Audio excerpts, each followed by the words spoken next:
Армян халқы дүние жүзіндегі ең ежелгі халықтардың бірі, ал ас үйі әлемдегі ең дәмді ас үйлердің бірі. Армяндардың ас мәзірі аскөк пен бидайдан дайындалатын тағамға бай. Ірімшік пен лаваш та басты азық-түліктердің бірі болып табылады. Ал ең сүйікті ұлттық тағамдарының бірі бұл әрине кәуап.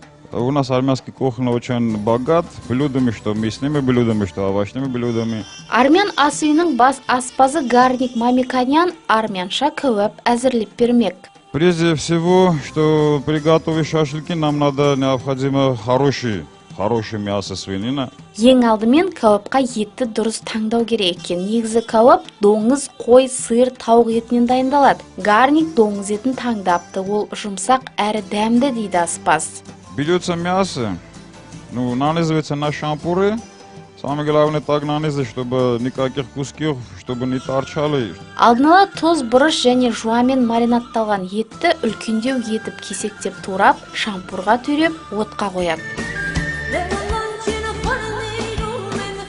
Ошақтың температурасы да өте маңызды. Ашық от еттің бетін күйдіріп толық пісірмейді, ал шоқ қызуы еттің сырты мен ішіне бірдей қызу береді.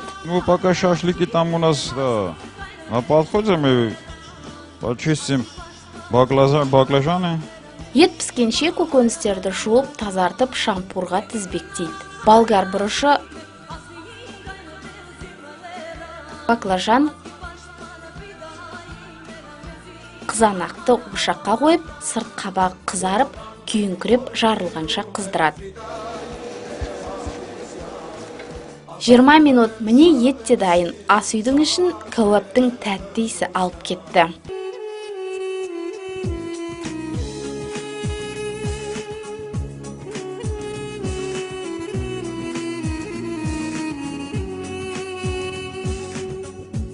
Приятного аппетита. Բարի ախորժակ, համեցեք ռեստորան Urartu փորձելու մեր խոզի խորովածը.